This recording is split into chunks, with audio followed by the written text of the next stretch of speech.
OK, donc linéaire, on est rendu à 8, 9 et 10. Même principe, un coup à la fois, mais là, on rajoute les hi-hats, donc les cymbales. Linéaire 8, on est en noir et en croche. Linéaire 9, on est tout en double croche. Et linéaire 10, on est en ternaire. Donc, je vous rappelle, ternaire, on sépare chaque temps en 3. Donc, ici, on est en 12-8.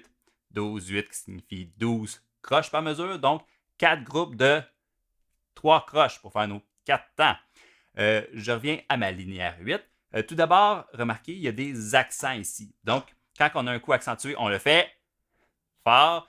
Par accentué, on les fait très doux. Donc, faire beaucoup de différences de dynamique entre nos coups. Donc, je prends l'exemple du lecture 8D, mettons. Donc, au début, je le commence, pas d'accent. Je le fais tout égal là, pour bien le pratiquer, bien le contrôler.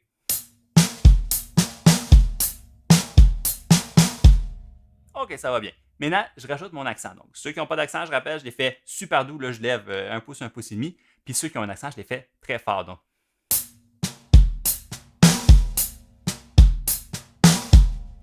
puis ici, en plus, c'est un exemple où on va avoir un pas d'accent suivi d'un accent tout de suite. Quand on a juste un accent tout seul, c'est facile, on a le temps d'aller chercher notre coup fort. Mais quand on a un doux juste avant, en fait, ce qu'il faut faire, c'est un petit mouvement comme ça. On part la baguette en angle comme ça, on donne notre petit coup en premier. Puis ça nous donne une swing pour aller chercher notre deuxième. Donc,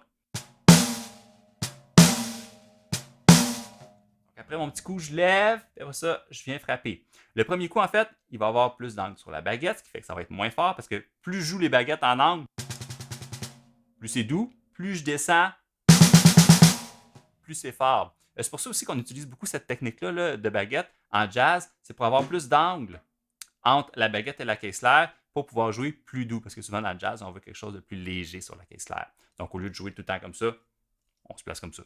C'est tout.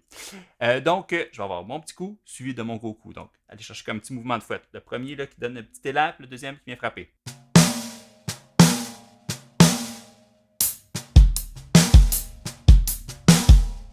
Il va y avoir la même chose aussi dans d'autres numéros. Donc, faire attention à ça. Linéaire 9, tout en double croche. Encore une fois, on y va tranquillement, tous les coups égaux pour commencer. Donc, quand ça va bien, on rajoute notre accent.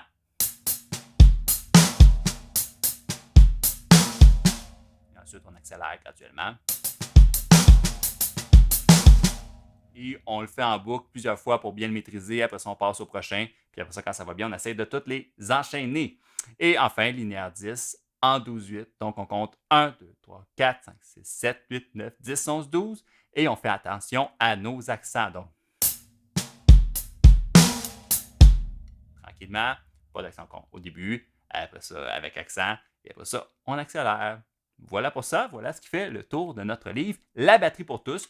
Mais ça ne finit pas là. Donc, après ça, qu'est-ce qu'on peut faire? On peut reprendre tous ces exercices-là. On peut les pratiquer pour les maîtriser le plus possible. Ensuite, on les fait de différentes façons. On les fait plus rapides, on les fait plus lents aussi. Des fois, on essaie d'accélérer tout le temps, mais jouer lent, ça nous aide à bien maîtriser. Puis des fois, même jouer très, très lent avec un métronome, c'est super difficile et c'est un super bon exercice là, pour pratiquer notre timing intérieur.